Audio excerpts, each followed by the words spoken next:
हे dear students, previous video में हमने देखा था रिप्रोडक्टिव हेल्थ। हमने कॉन्ट्रासेप्शंस कवर किए हैं जिसमें हमने डिफरेंट डिफरेंट कॉन्ट्रासेप्टिव मेथड्स के बारे में बात करें। नेक्स्ट हम बात करेंगे infertility, tubectomy, vasectomy, surgical needs, ये सब बारे में बात करते हैं। चलो देखो क्या है। सबसे पहले हम देखते हैं इंजेक्टेबल्स, मतलब ऐसे थिंग्स जो इंजेक्टेबल्स हो, मतलब जैसे अगर सेफेस्ट चीज में अगर जाए जो हमें लॉन्ग टर्म के लिए जाए तो सबसे अगर वाइडली जो हम एक्सेप्ट करते हैं गवर्नमेंट के थ्रू भी, तो ये क्या है आपका इंजेक्टेबल्स, या फिर आप बोलो इंजेक्शन द्वारा गर्भ निर्धारक। सी, ये जो आपके प्रोजेस्ट्रॉन है और ये जो प्रोजेस्टेजन है या फिर बोलो ईस्ट्रोजन के कॉम्बिनेशन है, ये यूजुअली फीमेल्स को दिया जाता है इंजेक्शन के रूप में या फिर ऐसे इम्प्लांट्स के रूप में, और ये स्किन के अंदर ऐसे इम्प्लांट कर दिए जाते हैं।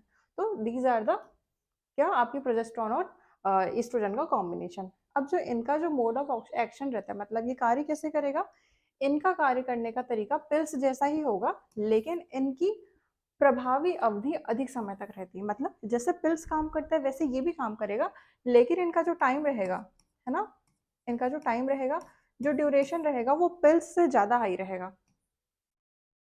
ठीक है, पिल्स से ज्यादा हाई किसका रहेगा आपका टाइम, इसका आपका इंजेक्टेबल्स का, मतलब इंजेक्शंस का। तो इसीलिए अगर क्वेश्चन आएगा कि सबसे ज़्यादा कॉन्ट्रासेप्टिव्स में आप जो फिर आपका जो आर्टिफिशियल मेथड्स है या फिर इंसेमिनेशन है आईओडी से, तो मोस्ट अगर यूजुअली जो मेथड्स होगी वो होगी क्या, इंजेक्टेबल्स, या फिर आप बोलो आईओडी से दो आपकी बहुत एक्सेप्टेबल मेथड्स होगी। ये देखो, ये डिपो प्रोवेरा के नाम का एक वो आता है इंजेक्शन, आपको एटलीस्ट ये याद रहना चाहिए। ये इसकी जो वैलिडिटी रहती है 6 मंथ तक हम इसको यूज कर सकते हैं, मतलब ये 6 मंथ तक चल जाता है। क्या, डेपो प्रोवेरा, ये 150 mg पर 1 ml का ये रहता है क्या आपका इंजेक्शन। इसको कैसे यूज करते हैं, 6 मंथ तक हम इसको यूज कर सकते हैं, इसकी वैलिडिटी 6 मंथ तक रहेगी। साइड इफेक्ट भी इसके कम है। ठीक है, साइड इफेक्ट भी इसके कैसे हैं, कम है। तो ये डिपो प्रोवेरा करके एक इंजेक्शन है, वो हम यूज करते हैं। होता क्या है कि ये जो कॉम्बिनेशन रहता है, और फिर आप बोलो आईओडीज का जो कॉम्बिनेशन रहता है, ये जनरली हम यूज करते हैं इमरजेंसी कॉन्ट्रासेप्टिव में। जनरली जो हम यूज करते हैं 72 आवर्स ऑफ इंटरकोर्स, और अगर आपको फिर उस टाइम पे अगर कंसीव नहीं करना है तो फिर जनरली ये पिल्स का हम लेते हैं क्या, प्रोजेस्टेरॉन और ईस्ट्रोजन का कॉम्बिनेशन, या फिर आप बोलो आईओडीज हम लेते हैं।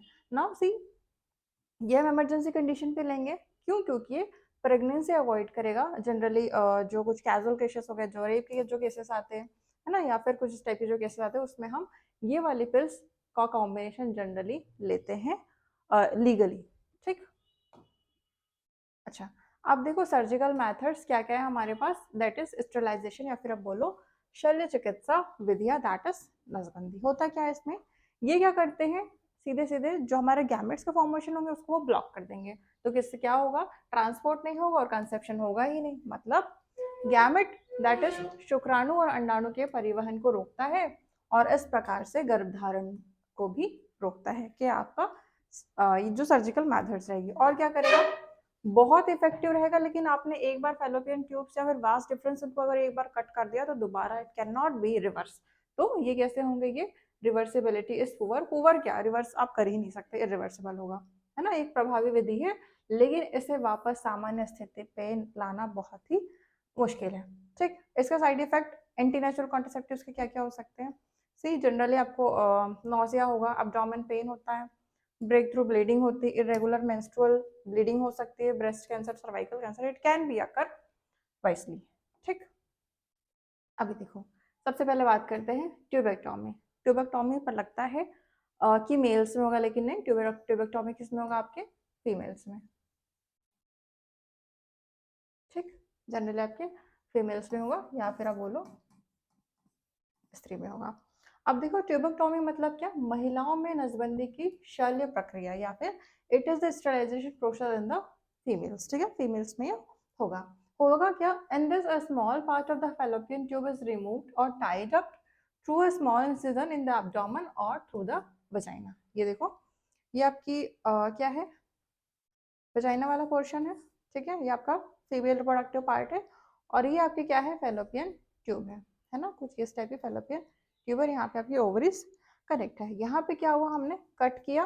ठीक है, ये देखो पहले हमने इसको, एक्चुअल में पहले ये कट होगा कैसे, देखो यहाँ पे हमने टाई कर दिया। ठीक है, फिर हमने इसको कट कर दिया इधर से देखो, और फिर हमने वापस से उसको जोड़ देते हैं, दैट इज आपने पहले इसको कट किया फिर टाई किया, दैट इज द, हम पहले क्या करेंगे, इसको कट करेंगे, दैट इज इंसिजन लगाएंगे और फिर क्या कर देंगे, इसको वापस से बांध देंगे, जिसकी वजह से वहां तक स्पर्म फॉर्मेशन जाएगा ही नहीं और जहां पर एम्प्यूला जो फर्टिलाइजेशन का साइट है वहां पर फर्टिलाइजेशन होगा ही नहीं। तो this are known as what, tubectomy. Question आता है ना, देखो वेसेक्टोमी। वेसेक्टोमी जनरली क्या है, स्टेरिलाइजेशन प्रोसीजर है इन मेल्स। होगा क्या, किसमें होगा ये, मेल्स में होगा, ठीक है, या फिर बोलो पुरुष में होगा। अब देखो होगा क्या, वेसेक्टोमी मतलब पुरुषों में नसबंदी की शल्य प्रक्रिया। आपको कंफ्यूज नहीं होना है कि मेल्स और फीमेल्स में कौन कौन सी चीजें, females goes to tubectomy and males goes to vasectomy, यहाँ पे कंफ्यूज नहीं होना है। देखो ये क्या होगा, यहाँ पे प्रोस्टेट वाला पूरा पोर्शन है, ठीक है, ये सेमिनल वेसिकल्स वाला पोर्शन है, ये यूरेटर वाला पोर्शन है, ये पूरा ब्लैडर है आपका, और ये है आपके वास डिफरेंशिया। पॉइंट यही है कि वास डिफरेंस को ही हम क्या करेंगे, कट करेंगे, ठीक है, यहाँ से एक कट और यहाँ से एक कट, हम उसको कट करेंगे, टाई करेंगे और फिर इंसिजन लगा के या फिर आप बोलो स्टिचेस लगा के हम वापस से जोड़ देंगे। दैट इज व्हाट आपका यूरेथ्रा वाला पोर्शन है, ये टेस्टिस वाला पोर्शन है, ये एपिडिडाइमस। तो देखो जो स्पर्म का फॉर्मेशन है, स्पर्म का फॉर्मेशन नहीं हो पाएगा। दैट इज व्हाट आपका वास डिफरेंस। तो होगा क्या, यहाँ पे हम क्या करेंगे, वास डिफरेंस को क्या करेंगे, रिमूव करेंगे या फिर बोलो टाइड अप करेंगे through a small incision on the scrotum, ठीक है। क्या करेंगे, वास डिफरेंस को कट करेंगे, फिर हम इसको वापस से बांध देंगे, ठीक है, जिसकी वजह से अब सीमन का फॉर्मेशन नहीं होगा, ठीक है। देखो इसमें स्क्रॉटम अंडकोश पर छोटे चीरे से माध्यम से वास डिफरेंस का एक छोटा भाग काट दिया जाता है या बांध दिया जाता है, दैट इज व्हाट आपका वेसेक्टोमी, ठीक है। देखो ना, अब देखो MTP, what is medical termination of pregnancy, क्या लीगल है ये, हाँ डेफिनेटली लीगल है। कैसे लीगल है, देखो जरा, कि ये जो मेडिकल टर्मिनेशन ऑफ प्रेगनेंसी है दैट इज गर्भावस्था की चिकित्सीय समापन, दैट इज एमटीपी। ये एक इंटेंशनल और वॉलंटरी टर्मिनेशन ऑफ प्रेगनेंसी है before full term is called MTP. मतलब एक बच्चा फुल टर्म का ना हो जाए, तब तक ना हो जाए, 34 वीक्स मतलब फुल टर्म बेबी है, 34 वीक्स या 36 38 वीक्स का 9 मंथ का बेबी को हम अबॉर्ट नहीं कर सकते हैं। लेकिन अगर बच्चा 2 मंथ का है, 3 मंथ का है, 3.5 महीने तक भी हम अबॉर्ट कर सकते हैं। तो हम इंटेंशनली अबॉर्ट करना चाह रहे हैं किसी रीजन से, तो वो क्या कहलाएगा आपका medical termination of pregnancy. That is गर्भावस्था को पूर्ण अवधि से पहले जानबूझकर या स्वेच्छा से समाप्त करना एमटीपी या प्रेरित गर्भपात, दैट इज इंड्यूस्ड अबॉर्शन कहलाता है। अबॉर्शन के बहुत सारे टाइप्स होते हैं, वो हम बहुत आगे पढ़ेंगे। 45 to 50 million MTPs are performed in a year and overall the world, that is 1/5 of the total number of conceived pregnancies। मतलब अगर 5 प्रेगनेंसीज हो रही तो एक प्रेगनेंसी तो आपकी जाती ही जाती है। मतलब दुनिया भर में हर साल हर वर्ष लगभग 45 से 50 मिलियन एमटीपीज किए जाते हैं। मतलब कुल गर्भधारणों का लगभग एक 1/5 भाग, ठीक है। तो एमटीपी क्या करेगा, it helps to decrease the also the population. मतलब अगर हमें बेबी में डिफेक्ट दिख गया स्टार्टिंग में ही, ठीक है, कि बेबी में अब प्रॉब्लम आ रही है, हमें पता है कि बच्चा जैसे जैसे ग्रो हो रहा है, ऑर्गन्स नहीं डेवलप हो पाए हैं या फिर कुछ और इशू है, तो हम डेफिनेटली एमटी पर जाएंगे, मतलब हम अबॉर्शन करेंगे। अब पॉइंट ये है कि अबॉर्शन कब कब कर सकते हैं, किस टाइम पर कर सकते हैं, क्वेश्चन यहाँ से आएगा। बहुत सारी कंट्रीज में एमटीपी लीगलाइज नहीं है, क्यों, क्योंकि इमोशनल, एथिकल, रिलीजियस और सोशल इश्यूज, पेरेंट्स बहुत ज़्यादा कनेक्ट रहते हैं किससे, बच्चों से। मतलब देखो भावनात्मक, नैतिक और धार्मिक और सामाजिक कारणों के कारण कई देशों में एमटीपी को कानूनी मान्यता नहीं दी गई है आज भी। लेकिन गवर्नमेंट ऑफ इंडिया ने एमटीपी लीगलाइज किया था कब, 1971 में, याद रखेंगे आप, with some strict condition to check illegal female foeticide. ठीक, भारत सरकार ने अवैध कन्या, दैट इज कन्या भ्रूण हत्या को रोकने के लिए कुछ सख्त शर्तों के लिए 1971 में एमटीपी को कानूनी मान्यता दी, ठीक है। इससे पहले एमनियोसेंटेसिस के बारे में हमने पढ़ा था, एमनियोसेंटेसिस क्या होता है, एमनियोसेंटेसिस, एमनियोसेंटेसिस मतलब वो होता है बेटा कि आप जो मदर का जो है आपका वर्म, वहां से आप क्या करते हैं, ये जो बेबी का जो फॉर्मेशन है और उसमें जो आपका जो एमनियोटिक फ्लूइड है, ठीक है, एमनियोटिक फ्लूइड आप इंजेक्शन के थ्रू बाहर निकालते हैं और चेक कर लेते हैं कि बेबी कैसा है, मेल है या फिर फीमेल है। दैट इज एमनियोसेंटेसिस, ये भी बैन कर दिया गया है, लेकिन किस लिए? फीमेल को पहचानने के लिए। अगर आप फीमेल्स को पहचान रहे हैं तो डेफिनेटली एमनियोसेंटेसिस बैन है। अभी भी बहुत सारी जगह पे जो कुछ ऐसे स्कैनिंग सेंटर पे अगर ऐसा करते हैं पैसे देके, बहुत सारे गाँव में भी ऐसा आज भी चल रहा है, लेकिन वो सब बैन किया गया है। लेकिन एमनियोसेंटेसिस पूरी तरीके से बैन इसीलिए नहीं है, सिर्फ बैन इसीलिए है कि हम फीमेल ना देख पाए। मतलब अगर मेल है या फीमेल है, इस मामले में अगर आप डिस्क्रिमिनेट करना चाह रहे हो तो डेफिनेटली हम एमनियोसेंटेसिस नहीं करेंगे। लेकिन अगर आप चाह रहे हैं कि बेबी को हम ये पता कर ले कि उसको डाउन सिंड्रोम है, ये ठीक है, या फिर टर्नर सिंड्रोम है, या फिर कोई ऐसी प्रॉब्लम है, ठीक है, क्रोमोसोमल एबनॉर्मलिटीज है, तो वो हम किससे पता करेंगे? एमनियोसेंटेसिस से। तो इस वजह से एमनियोसेंटेसिस प्रॉपरली अभी बैन नहीं है। क्यों? क्योंकि हम बाकी भी डिसीज कंडीशंस देखते हैं।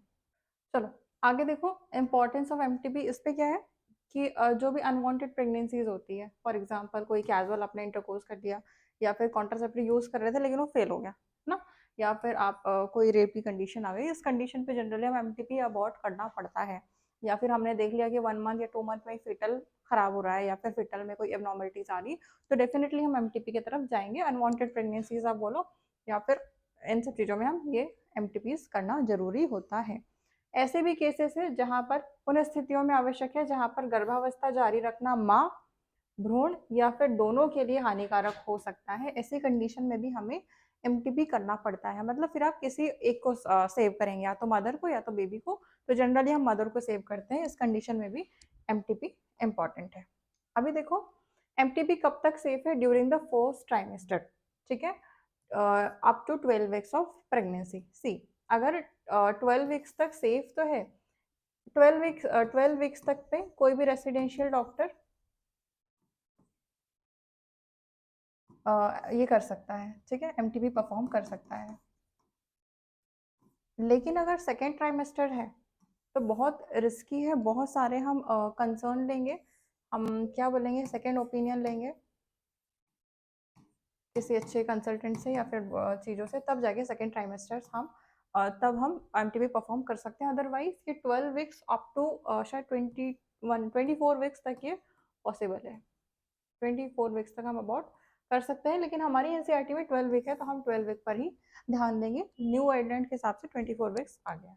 ठीक, आगे देखो। अब जिनके जो एमटीपी कराते हैं उनके साथ कुछ प्रॉब्लम्स आती है। कैसी प्रॉब्लम्स आती है कि majority of MTPs are perform illegally. Generally देखो, कोई अनवांटेड हो गई, या फिर हम नहीं चाहते थे तो प्रेगनेंसी हो गई, तो इन सब केसेस में कोई ऐसे डॉक्टर जो लीगली परफॉर्म नहीं करने तो वो इलीगली ज़्यादा परफॉर्म करते हैं। एमनियोसेंटेसिस का मिसयूज, जो मैंने भी बताया कि जो फीटल सेक्स डिटर्मिनेशन है वो हम बेस्ड क्रोमोसोमल पैटर्न या फिर फीटल सेल्स के लिए होता है, लेकिन जनरली हम यहाँ से फीटल का सेक्स डिटर्मिनेशन करते हैं। मतलब बेबी बॉय हो गया, बेबी गर्ल होगी, उस चक्कर में हम मिसयूज करते हैं क्या आपका, तो ये एमनियोसेंटेसिस का मिसयूज करते हैं। यदि फीटस फीमेल है तो एमटीपी परफॉर्म किया जाएगा, मेल है तो एमटीपी परफॉर्म नहीं किया जाएगा। ठीक है, तो ऐसी प्रैक्टिसेस डेफिनेटली यंग मदर और फीटस दोनों के लिए ही डेंजरस है। ठीक, फिर आगे देखो एसटीडीज के बारे में। क्या है एसटीडीज? यहाँ से क्वेश्चन बनेगा कौन सी वल्नरेबल डिसीज है, कौन सी क्योरेबल है, कौन सी नॉन क्योरेबल है, यहाँ से क्वेश्चन बनेंगे। ऐसे देखो, disease transmitted through the vaginal sexual intercourse are known as sexual transmitted disease, या फिर आप बोल लो vulnerable disease that is VD और रिप्रोडक्टिव ट्रैक्ट इन्फेक्शन। ठीक है, जनरली ये डिसीज कंडीशन की वजह से होती है। Now for example gonorrhoea, syphilis, genital herpes, chlamydiasis, genital warts, trichomoniasis, hepatitis B and HIV leading to the AIDS। अब यहाँ भी आपको ये समझना है कि कौन से क्योरेबल और कौन से ट्रांसमिटेड नहीं है। HIV B एंड HIV ये दोनों ही ये भी ट्रांसमिटेड होंगे किसके थ्रू? आपके सेक्सुअल इंटरकोर्स के थ्रू ये होता है, या फिर किसी अन्य तरीके से भी आपका हेपेटाइटिस बी और HIV का संचरण अन्य तरीकों से भी हो सकता है, जरूर नहीं कि सेक्सुअल ही हो। अब आगे देखो कैसे होगा। आपने निडल शेयर कर लिया, ठीक है, कोई ऐसा इंडिविजुअल है जो जिसका ब्लड ऑलरेडी इन्फेक्टेड था, अब आपने उसके ब्लड से इंजेक्शन शेयर किया, निडल्स किसी और को यूज कर दिया, तो उसके ब्लड में जाके डेफिनेटली ये वायरसेस सेंड करेंगे, तो जिसकी वजह से फिर डेफिनेटली आपका HIV, हेपेटाइटिस बी या फिर जो भी आपके हैं ये गोनोरिया, सिफिलिस वगैरह होंगे। ऐसे आपने कुछ ले लिया, जो सर्जिकल इंस्ट्रूमेंट आपने यूज़ कर लिया, जो ऑलरेडी इन्फेक्टेड है तो हो सकता है, ब्लड का ट्रांसफ्यूजन हो गया तो हो सकता है, infected mother, already mother infected है तो फीटस में तो जाएगा ही, ठीक है। अब यहाँ पे समझो, सिर्फ हेपेटाइटिस बी, जननांग herpes that is genital herpes और HIV को छोड़कर सारे रोग या सारी डिसीज यदि जल्दी पहचान लिए जाए और सही उपचार किया जाए तो पूरी तरीके से ठीक हो सकता है। वेरी इंपॉर्टेंट लाइन, ठीक है, नोट करो इसको, क्वेश्चन बनेगा। क्वेश्चन क्या PYQ भी है, ठीक है। Except hepatitis B, genital herpes and HIV, क्या except hepatitis B, genital herpes and HIV सारी डिसीज कंडीशन क्योरेबल है। अगर हमने अर्ली मतलब पहले ही हमने देख लिया, पहचान लिया तो हम क्योर कर सकते हैं कम्प्लीटली। लेकिन hepatitis B, genital herpes and HIV it can not be curable, हम नहीं क्योर कर सकते। हाँ, एक सप्लीमेंट्री मेडिसिन की तरह उस इंडिविजुअल को देंगे सर्वाइव करने के लिए, लेकिन हम कम्प्लीटली क्योर नहीं कर सकते। चलो, ये क्या है, हाँ ये देखो 1-to-1 स्टूडेंट मेंटरशिप प्रोग्राम है, लेकर आए हैं, जस्ट बहुत कम चार्जेस में है ये, डिपेंड ऑन आप क्या पढ़ना चाह रहे हैं। कोई बच्चा ऐसा है जो नीट के लिए तैयारी कर रहा है, PNST के लिए तैयारी कर रहा है, JEE के लिए तैयारी कर रहा है, what ever it may be, हमारे स्टूडेंट को हम पर्सनल टीचर देंगे, पर्सनल टीचर पर्सनली कॉल करेगा, पर्सनली डाउट सॉल्व करेगा, उसके ऊपर ध्यान देगा, रैंडम किसी भी वक्त तो स्टूडेंट एटलीस्ट अवेयर रहेगा कि हाँ हमारे लिए एक टीचर बैठा हुआ है। That is the 1-to-1 student mentorship programme. हम पर्सनल गाइडेंस देते हैं किसके लिए, ऐसे स्टूडेंट जो वाकई अपना करियर पे ध्यान देना चाहते हैं, सीरियस स्टूडेंट के लिए। इंडिविजुअल्स को हम अटेंशन देंगे, ऐसा नहीं कि आपको ग्रुप्स में पढ़ाया जाएगा, no, single teacher single student के लिए काम करेगा, रिजल्ट ओरिएंटेड आपकी अप्रोच रहेगी। मेंटर का मतलब सिलेबस नहीं बल्कि पर्सनल गाइडेंस प्लस अकाउंटेबिलिटी, आपका क्या है पर्सनल मेंटरशिप। ज्वाइन करना हो तो आप कर सकते हैं। चलो, तो अर्ली सिम्टम्स क्या होंगे अगर किसी को हेपेटाइटिस बी हो गया, HIV हो गया, जेनाइटल हर्ब्स हो गया, तो सबसे पहले आपको क्या दिखेगा, itching, fluid discharge, slight pain, swelling, ये सब आपको दिखेगा, ठीक है। अब कभी कभी ये होता है कि पहली पहली बार में या स्टार्टिंग में लक्षणों का कम या फिर होना ना होना और सामाजिक कलंक के कारण संक्रमित व्यक्ति डॉक्टर से परामर्श लेने से बचते हैं। मान लो किसी को हो गया लेकिन इन्फेक्ट हो गए, समझ में आ रहा है कि हाँ हम इन्फेक्टेड है, लेकिन फिर भी आप डॉक्टर से ओपिनियन नहीं ले रहे हैं, तो डेफिनेटली ये गलत है। और अगर आप ऐसा कर रहे हो तो डेफिनेटली फिर आपको ये पेल्विक इन्फ्लेमेटरी डिसीज होगा, that is PID, infertility, ectopic pregnancy या abortion, still birth, cancer of the reproductive tract. Pelvic inflammatory disease मतलब पेल्विक रीजन पे इन्फ्लामेशन हो जाएगा और वो फिर बहुत ज्यादा ईचिंग, रैशेस, ये पेल्विक में इन्फ्लामेशन, जो पेल्विक वाले एरिया में वहां पर फिर वो इन्फ्लामेशन पहुंचाएगा। अबॉर्शंस पता है, स्टिल बर्थ भी पता है और कैंसर भी पता है। एक्टोपिक प्रेगनेंसी समझो क्या होता है, इससे पहले मैंने समझाया था। ये आपका यूटेरस है, ठीक है, ये आपका यूटेरस है और ये आपकी ओवरीज है, ठीक। अब जो इम्प्लांटेशन होगा इसको समझो, जो इम्प्लांटेशन होता है जनरली वो यूटरस पे होगा, ठीक है, किसका, फीटल का, मतलब प्रेगनेंसी इम्प्लांट हुई कहाँ पर, यूटरस वाले एरिया पे। ये जो यूटरस वाला एरिया है यहाँ पे आपकी प्रेगनेंसी इम्प्लांट हुई। एक्टोपिक प्रेगनेंसी में क्या होगा, यूटरस पे, मतलब जहां पर प्रेगनेंसी इम्प्लांट होती है, यूटरस पे इम्प्लांट ना होकर कहीं और इम्प्लांट हो जाए, क्योंकि बेबी का वेट 2.5 kg या फिर बोलो 2 kg 3 kg तक होता है। अब अगर वो बढ़ते बढ़ते बढ़ते बढ़ते यूट्रस पे हो रहा है तो ठीक है, बेबी का बेबी एक्सेप्ट कर ले, मदर एक्सेप्ट कर पाएगी। लेकिन अगर यही कंडीशन मतलब प्रेगनेंसी की फीटल कंडीशन या फिर बोलो जाइगोट का फॉर्मेशन, फीटल का फॉर्मेशन अगर किसी ट्यूब में हो गया या किसी ऊपर वाले रीजन में हो गया या फिर कहीं ओवरी के पास हो गया इधर, तो दीज आर द कंडीशन, हम इसको क्या बोलेंगे, एक्टोपिक प्रेगनेंसी। मतलब यूट्रस पे ना होके, यूट्रस पर ना होकर कहीं और हो जाए, तो इसको हम क्या बोलेंगे, एक्टोपिक प्रेगनेंसी। याद रखना एक्टोपिक प्रेगनेंसी क्या होती है, ठीक। चलो, अब सारे person are vulnerable to disease, ऐसा नहीं बोल सकते कि मैं हूं या आप हो तो आपका एसटीडीज नहीं हो सकता। No, you should be safe, सभी व्यक्ति एसटीडीज के प्रति संवेदनशील होते हैं। ये बहुत हाई है among person in the age group of 15 to 24। क्यों, क्योंकि अवेयरनेस नहीं है, ध्यान नहीं देते, समझ में नहीं आता है कि आगे चीजें क्या हो सकती है, तो 15 to 24 ईयर्स के एज में ये बहुत रिस्की होता है। अभी देखो प्रिवेंशन क्या है, इसको प्रिवेंट करने के लिए हम क्या करेंगे, avoid sex with unknown partner, that is multiple partners के साथ आप इंटरकोर्स नहीं करेंगे। Always use condom during coitus, हम कॉन्ट्रासेप्टिव यूज करो, ठीक है। In case of doubt go to qualified doctor for early detection and get a complete treatment, ठीक है। समझदारी आपकी है, प्रिवेंशन भी आपका है, ध्यान भी आपको ही रखना है, ठीक। चलो अब देखो इनफर्टिलिटी क्या है। इनफर्टिलिटी मतलब पांचपन। क्या सारे कपल्स हमारे इंडिया में फर्टाइल है? नहीं, इनफर्टाइल है, दैट्स वाई रिप्रोडक्टिव हेल्थ में प्रॉब्लम है। तो क्या होगा देखो, इनफर्टिलिटी मतलब कंसीव नहीं कर पाना और बच्चे नहीं प्रोड्यूस कर पाना 2 साल के बाद भी, जबकि हम 2 साल से अनप्रोटेक्टेड इंटरकोर्स कर रहे हैं उसके बावजूद भी कंसीव नहीं हो पा रहा है, तो ये इनफर्टिलिटी कहलाएगा। ये रीजंस क्यों हो सकता है? आप physical, congenital disease, drugs, immunological या साइकोलॉजिकल कोई भी चीज़ों से अगर आप परेशान हैं तो डेफिनेटली ये चीज़ें होगी। आप स्ट्रेस में है, मेंटल ट्रॉमे में है, तो डेफिनेटली यहाँ पे ये इशू हो सकता है। देखो अब सबसे पहले हम बात कर देंगे assisted reproductive technology, that is art, मतलब सहायक प्रजनन तकनीकी, ठीक। ये बहुत कॉमन हो गया है, काम चल रहा है, ठीक है। अभी देखो ये टेक्नोलॉजीज हम इनफर्टिलिटी के प्रॉब्लम्स को करेक्ट करने के लिए है, या फिर आप बोलो ये चीजें हम तब यूज करेंगे जब कपल्स बेबी नहीं प्रोड्यूस कर पा रहे, तो हम क्या यूज करेंगे? Technologies, that is.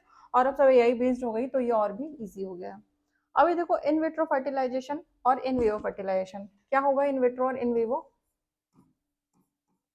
पहले समझो इन विट्रो।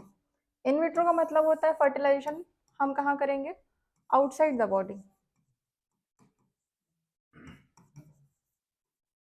ठीक है। और एक कंडीशन अब होगी आपकी किसकी? इन विवो की।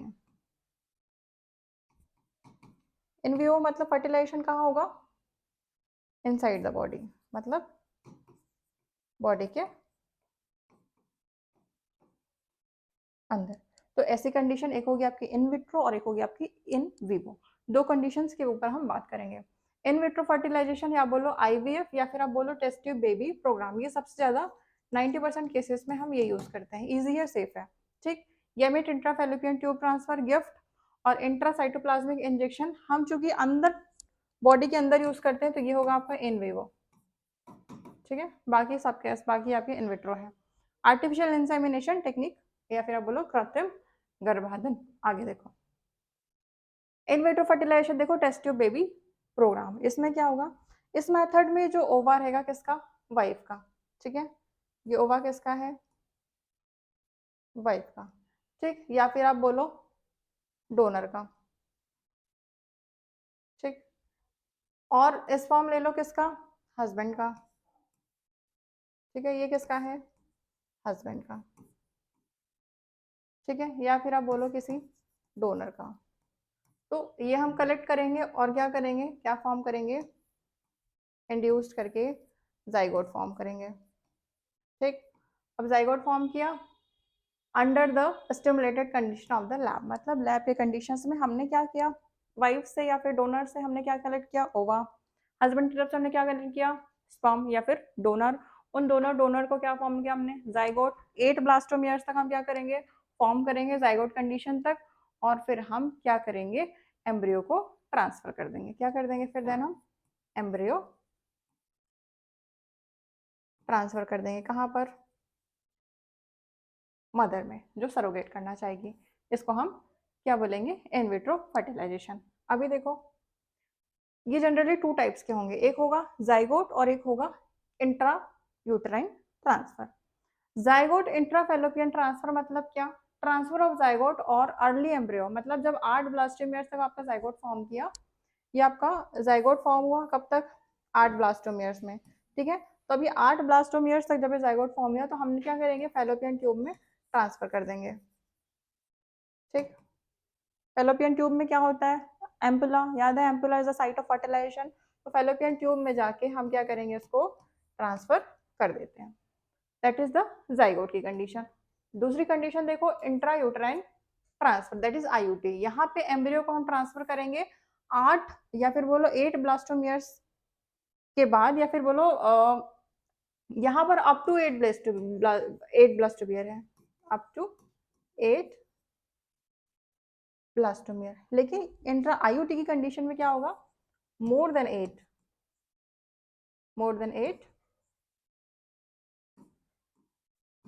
ब्लास्टोमेयर, ठीक है। तो ऐसी कंडीशन पे हम क्या करेंगे, यूट्रस पे ट्रांसफर करेंगे, ठीक है। That is what IUD। अब आगे देखो, embryo formed by in vivo fertilisation, that is fertilisation within the female, is also used for such transfer to assist the those female who cannot conceive। मतलब ऐसे females को भी हम ये देते हैं जो कंसीव नहीं कर पा रही है। इन विवो निषेचन महिला के शरीर के भीतर होने वाला निषेचन से बना होता है जो स्थानांतरण में उपयोग किया जाता है ताकि उन महिलाओं की सहायता की जा सके जो गर्भधारण नहीं कर पाती है। That is what embryo formed. अब देखो दूसरा है आपका क्या, गैमेट इंट्राफैलोपियन ट्यूब, मतलब gamete intrafallopian transfer, that is GIFT. अभी हुआ क्या, हम ओवम को ट्रांसफर करेंगे कहाँ से, डोनर से to the fallopian tube of another female who can not produced ovum but can provide suitable environment for fertilisation and development. अभी देखो it's a kind of gift, जैसे बोलते हैं ना ऊपर वाले ने गिफ्ट दे दिया कि अगर आप कंसीव नहीं कर रहे हो तो हम एक ऐसी फीमेल को कंसीव करवाने के लिए दे देते हैं जो कंसीव कर पाएगी, that is a gift. Same वैसे ही होगा कि आप ओवम और स्पर्म दोनों को ही आप डोनर से लेंगे, कलेक्ट करेंगे और हम उस फीमेल को देंगे जो सरोगेट कर पाएगी, वो फीमेल नहीं जो सरोगेट नहीं कर पा रही है, और प्रॉपर हम कंडीशन देंगे एनवायरमेंट फॉर फर्टिलाइजेशन। तो ये वो कंडीशन होगी आपकी किसकी, गिफ्ट की, याद रखना, ठीक। आगे देखो, ये हो गया आपकी क्या, intracytoplasmic sperm injection, that is ICSI। ये एक लेबोरेटरी प्रोसीजर है, ये एक प्रयोगशाला प्रक्रिया है जिसमें पुरुष साथी का एक ही शुक्राणु सीधे महिला साथी के अंडाणु में इंजेक्ट किया जाता है। मतलब मान लो जो स्पर्म काउंट है, ठीक है, मिलियंस में नहीं है, तो अब ये स्पर्म काउंट मिलियंस में नहीं है तो जो फीमेल का जो रिप्रोडक्टिव ट्रैक्ट है, ठीक है, वो यहाँ पे नहीं जा पा रहा है। तो हमने क्या किया, डायरेक्टली हमने इसको सुटेबल कंडीशन दी और हमने डायरेक्टली फीमेल के रिप्रोडक्टिव ट्रैक्ट में ट्रांसफर कर दिया, that is what intracytoplasmic injection. After fertilisation the embryos implanted into the woman's uterus, हमने इसको फर्टिलाइज्ड वाले पूरे फॉर्म में लाया, हम डायरेक्ट फीमेल के बॉडी पे ट्रांसफर कर देंगे, तो that is what intracytoplasmic sperm injection. अब देखो आर्टिफिशियल इंसेमिनेशन, दैट इज कृत्रिम गर्भाधान, ठीक है, that is AI technique. The semen collected from the husband और donor is artificially introduced into the vagina और the uterus for the female. मतलब आप ये बोल सकते हो पति हो या डोनर हो, से प्राप्त जो स्पर्म होगा वो हम क्या करेंगे, आर्टिफिशियली रूप से फीमेल की वेजाइना में हम इंसर्ट कर देंगे। तो दैट इज, ये जो आपका आर्टिफिशियल इंसेमिनेशन होगा ये हम सीधे सीधे यूट्रस पे डालेंगे, इसको हम बोलेंगे इंट्रा यूटेराइन इंसेमिनेशन। ये टेक्निक यूजफुल होगा किसके लिए, for the male partner having inability to inseminate female और लो स्पर्म काउंट्स। तो जनरली डायरेक्टली हम ये कर लेंगे, अगर उसका स्पर्म काउंट लो है, नहीं हो पा रही चीज़ें, तो उसके लिए हम आर्टिफिशियल इंसेमिनेशन करते हैं, ठीक। फिर एक बात होगी सरोगेसी, मतलब हमने एक वुमेन को लिया, रेंट पर बोला, जैसे जो भी हमने उसको पे किया, पैसे पे किया कि आप 9 मंथ के लिए हमारे बेबी को डेवलप कर दो फीमेल्स के लिए, तो दैट इज सरोगेट मदर। ऐसे women, here a woman surrogate mother bears a child for a couple who unable to produce children because the wife is infertile or unable to carry। मतलब मान लो किसी की wife है जो conceive नहीं कर पा रही है, फर्टाइल नहीं है, बेसिकली फर्टाइल ही नहीं है, उनको मेंसेस वगैरह नहीं आते, मेंस्ट्रुअल साइकिल नहीं रेगुलेट होती है, तो ऐसे कंडीशन जो फर्टाइल नहीं है तो वो क्या करेगी, एक वुमन को सरोगेट करवाएगी, दैट इज द सरोगेसी। ये surrogate is impregnated through artificial insemination या फिर बोलो implantation of the embryo produced by the IVF, ठीक है। तो ये IVF के थ्रू हो सकता है या फिर आप बोलो आर्टिफिशियल इंसेमिनेशन के थ्रू हम डायरेक्टली इसको करवा सकते हैं, ठीक।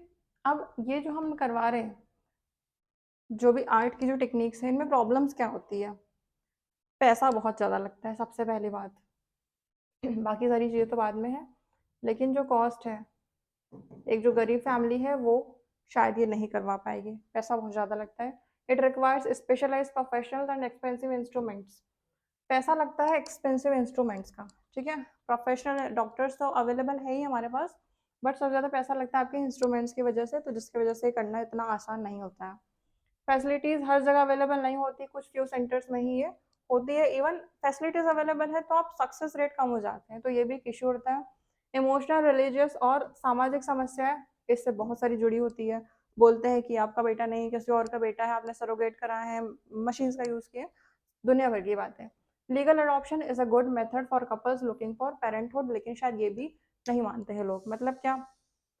मान लो आपको ये भी नहीं करवाना है, ये भी नहीं करवाना है, बेबी नहीं हो रहा है, तो हमने क्या किया, हमने अनाथ आश्रम में गए, बेबी अडॉप्ट कर लिया। क्या गलत है क्या? गलत नहीं है, लेकिन मान्यताएं, रोकथाम, ठीक है, पुरानी बातें ये आज भी लोगों को रोकती है। ठीक है, so this are all about what your reproductive health. See ये देखो कि हमारे पास नीट और 20 नीट की और पीएनएसटी की टेस्ट सीरीज ऐड है। कैसे? Medium, Hindi medium, English medium दोनों में है। अभी की जो लेटेस्ट एग्जाम पैटर्न है उस पर बेस्ड होगी, chapter wise test, full syllabus, ये आपकी सारी प्रिपरेशन करवाएंगे। एनरोल करना चाहो कर सकते हो। हमने प्रॉपरली जितना पढ़ाया है इससे बाहर कुछ नहीं आएगा। ये जो प्रेजेंटेशन था, है ना, या फिर अब बोलो ये जो नोट्स था, ये प्रॉपर हैंडमेड थे। ठीक है, हैंडमेड कैसे? We had taken from the different refreshers. ठीक है, क्योंकि अब ये जो पीपीटी है ये हमने हिंदी में भी बनाया है, तो हम डिफरेंट रिफ्रेशर से लेके ही आपको पढ़ाए हैं। और एनसीईआरटी से एक्सट्रैक्ट है। एक क्लास हम ऐसे करेंगे जिसमें सिर्फ एनसीईआरटी हो, एनसीईआरटी से ही हम रिकॉल करेंगे, और कुछ कुछ जो होंगे शॉर्ट नोट्स हम उस समय लिखते जाएंगे। So this all are about your reproductive health. यहाँ पे हमारा चैप्टर कंप्लीट होता है 2 पार्ट में। ठीक है, clear? Wishing all the best, good luck.